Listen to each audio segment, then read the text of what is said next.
రీసెంట్గా సుప్రీంకోర్టులో వచ్చిన నేపథ్యంలో అతను అడిగినట్టున్నాడు. ఎందుకంటే సుప్రీంకోర్టు తెలంగాణ హైకోర్టుకే ఆదేశాలు ఇచ్చింది, మార్గదర్శికి సంబంధించి తొందరగా డేటా ఇవ్వండి, అదే దాని సంగతి ఏందో తేల్చమని చెప్పేసి.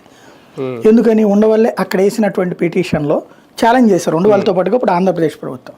ఏమని, ఒకళ్ళు నిబంధనలు తెలిసి పత్రికలు నడుపుతున్నారు, ప్లస్ విపరీతమైన వ్యాపారాలు చేస్తున్నారు, వాళ్ళకి నిబంధనలు తెలిసి కూడా రిజర్వ్ బ్యాంక్ అనుమతి లేకుండా ఫైనాన్స్ సంస్థ నడిపారు. ఫైనాన్స్ సంస్థ నడపాలంటే ఉండాల్సిన అనుమతులు ఏమీ తీసుకోలేదు.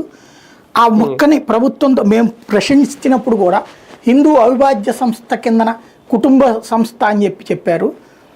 ఆ రోజును కూడా కాదు అని చెప్పినా కూడా అది చెప్తూ వచ్చారు. ఫైనల్గా ఉద్దేశపూర్వకంగానే అనుమతులు లేకుండా వాళ్ళు ఫైనాన్స్ కంపెనీ నడిపారు. ఈ విషయం మేము ప్రస్తావించిన తర్వాత ఆ సంస్థను మూసేశారు.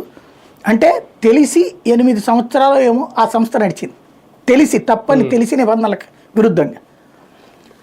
ఆ తర్వాత అందరి డబ్బులు రెట్టిచ్చేసాం కాబట్టి కేసు కొట్టేశారన్నారు.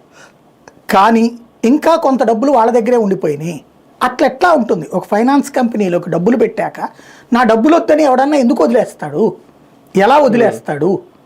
ప్లస్ అసలు వీళ్ళకి ఇచ్చినటువంటి వీళ్ళ దాంట్లో డిపాజిట్ చేసిన వాళ్ళ డీటెయిల్స్ ఇవ్వండి మొత్తం అందరిది, వాళ్ళందరినీ మేము కనుక్కుంటాం అని కూడా అడిగితే ఆ డేటా ఇవ్వమంటే ఇవ్వలేదు. అదేదో పెన్ డ్రైవ్లో ఇచ్చారు, కాదు ప్రింటెడ్ కావాలంటే అది ఇవ్వలేదు.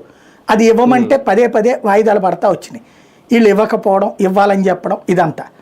ఆ తర్వాతన రీసెంట్గా ఏమైంది, తెలంగాణ హైకోర్టు రిజర్వ్ బ్యాంక్ మీద ఆగ్రహం వ్యక్తం చేసింది. ఎందుకు, రిజర్వ్ బ్యాంక్ని అఫిడవిట్ వేయమన్నారు. రిజర్వ్ బ్యాంక్ గతంలోనే చెప్పింది అది నిబంధనలకు విరుద్ధంగా నడిచింది అన్నటువంటి.